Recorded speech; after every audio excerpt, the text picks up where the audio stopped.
Hello, I talk about squint, जिसको भैंगापन और तिरछापन भी कहते हैं। ये किसी भी उम्र में हो सकता है, starting from early childhood, adolescence, adult और एल्डरली पीपल.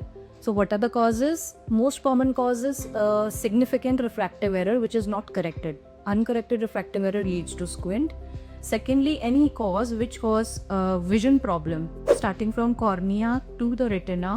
कोई भी cause like cataract, corneal blind, corneal problem और retinal detachment, इन सब की वजह से भी squint can happen. And third, in elderly people, बहुत बार ये hypertensive diabetic patients में because of any ischemic insult वो नर्व पैल्सी हो जाती है, जिसकी वजह से जो नर्व मसल्स को सप्लाई कर रही थी for the eye movement it gets damage. So फिर भी स्क्विंट आ सकता है. So talking about the treatment of the squint, first definite treatment is correction of that uncorrected refractive error. जो भी चश्मे का नंबर आ रहा है, first thing is to correct that and give spectacle to the patient.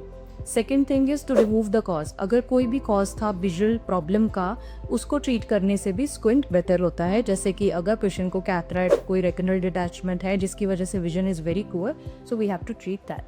Thirdly, in elderly people जिनमें nerve palsies की वजह से स्क्विंट होता है, उसमें मोस्टली हम 6 months तक वेट करते हैं. If that nerves doesn't get recover on its own, then after 6 months it is a surgical management for the squint.